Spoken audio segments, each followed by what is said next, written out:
be cast as an anti-deadbeats charter by the right. But finally, I think National will do well on voting day with this policy. It appeals to Kiwis' good sense of fair play. Let the people decide, and they did in November the 8th. So let this bill stand, and congratulations to Kate Wilkinson. You've done a fine job, and I take great pleasure in supporting this bill. Thank you very much, Mr. Speaker. Call Sue Moroney. Thank you, Mr. Speaker. Well, they couldn't wait, could they? They couldn't wait to put the boot into hard-working New Zealanders. The very minute that this national government gets into power, they use it on day 2 to take away workers' rights. Now, when have we seen that before? Oh, that's right. It was the last time that the national government came into power. One of the first things that they enacted was the shocking Employment Contracts Act. And that took away workers' rights. It not only took away workers' rights, but it reduced workers' wages. It took away their rights to have penal rates. It reduced their take-home pay. And here they are, they're back in power and they are at it again, straight into it, straight into taking away workers' rights. And all of those speakers from that side of the House who got up and said, it's about opportunity. Oh, you've got it wrong, it's about opportunity. Well, where's the opportunity in workers one day having the right to take a personal grievance if they are unfairly dismissed, and the very next day not having that right to take a personal grievance if they are unfairly dismissed? Now, that date's changed during the course of the debate, because it turns out that it's going to be the last day of February now that workers do have this right to have a personal grievance if they are unfairly dismissed at work. And then suddenly, on the 1st of March, all of those many workers who in their first 90 days of employment for a company with 20 or less employees, suddenly, overnight, they lose that very basic right to have legal redress if they are unfairly dismissed at work. And that minister knows it. She knows that this is a legal remedy and that the backstop of having a personal grievance is at the heart of workers' rights to having fairness at work. This country has voted for a new government, and, oh gosh, have they got a shock. Because they thought it was going to be business as usual. That's what the National Party went out of its way to say on the election campaign. They tried so hard to make it look like, oh gosh, you know, it's not going to be much of a change. It'll just be business as usual. Well, workers in this country are reeling already because they know now that it's not business as usual. It's not business as usual. And I've got an interesting graphic here that I think says it all. Members want to have a look at this. This is the smiley face of John Key. Here he is. This is the smile that people voted for. They thought they were getting a nice guy. They thought they were getting someone who was just going to take on business as usual. This is it, but he's the smiling assassin. Here he is saying, "Merry Christmas, you're fired, love John." Here's his Christmas gift to all New Zealand workers, particularly those who change jobs. And for New Zealand workers who are listening to this and thinking, oh, well, it's probably not ever going to affect me. Well, listen to this. How many workers actually change jobs? Because this affects all workers who will be changing jobs, not just young people. Doesn't matter what age the worker might be. So we know that the effect of this bill will be widespread, because what we know is that every 3 months, 250,000 people in New Zealand start a new job. 250,000 people every 3 months start a new job.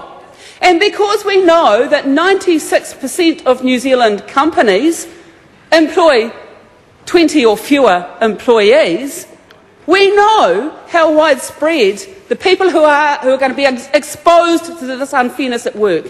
It's not going to be a small number of people. It will be a significant number of people, and they are going to be people that you and I you and I, Mr Speaker, and everyone else in this House all know. They'll be our children.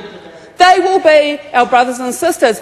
Good grief, it might even be members actually in this chamber, because I actually think, even though I didn't agree with the Act amendment at all, the one that snuck in there and the National Party never even admitted that they were going to support, but they did and they brought it forward, I do wonder about the timing of it, because it's interesting that this bill doesn't come into effect until after 90 days of this new government.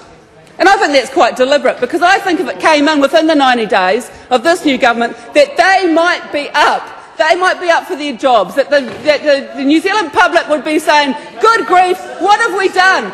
We thought we were voting for the smile. We thought we were voting for the smile, and we've ended up with the same old national government that comes in, puts the boot into workers in their 100 days of action. And I want to talk about the 100 days of action, because it's supposed to be turbocharged. And as recently as only a week ago, the minister in charge of this bill was saying it wasn't in the 100 days of action.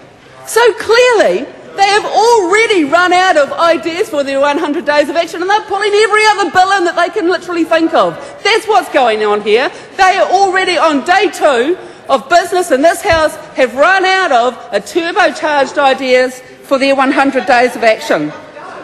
And workers will be reeling, because workers have become used to almost a decade now, of a government that stood up for workers' rights, that spent the last 9 years, the Labour-led government, actually enhancing workers' rights.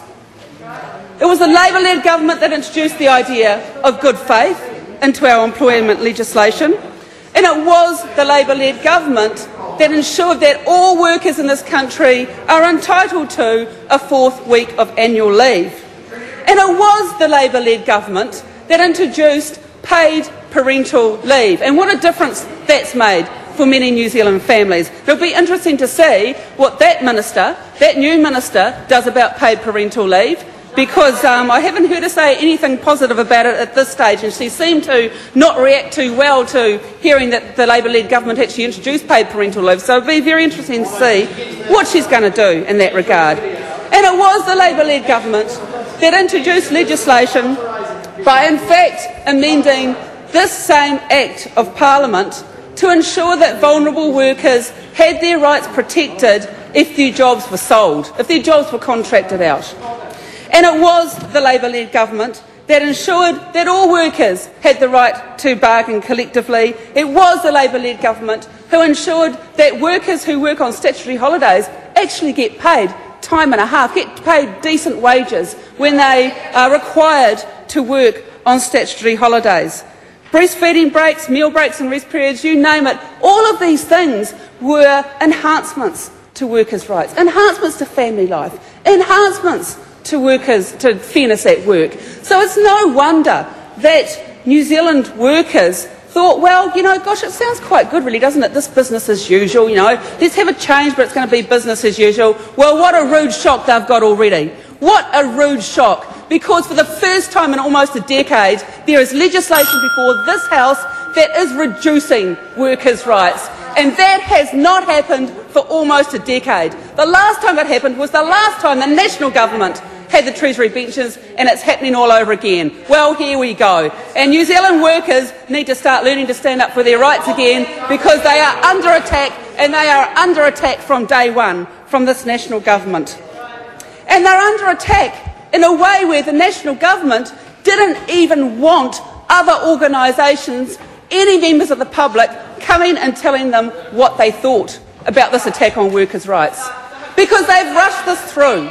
They've rushed it through all stages under urgency, no ability for any organisation to come along and say what they think of this, this reduction of workers' rights. Well, there's a few organisations, in fact the only opportunity that they've had is to be pumping out press releases over the course of the last 12 hours. That's not a great democratic process, but that's the only thing that organisations have been able to do. And I want to read just a couple of those, because we didn't have a select committee process, but this is what they would have come along and said. This is the Business and Professional Women of New Zealand. Hardly one of those lefty union organisations that Dr Wayne Mack talked about, the Business and Professional Women's Organisation. And what they said is it's a step backward for all employees, particularly women. And isn't that a great legacy from the new national government, to attack particularly women workers? They say that this is the business and professional woman. We have worked hard to improve the status of women in New Zealand over the past 70 years. And to hear that New Zealand might soon have a law that would allow employers to fire an employee without reason or redress horrifies us. The business and professional women of New Zealand are horrified by this law change, and so is this Labour Party.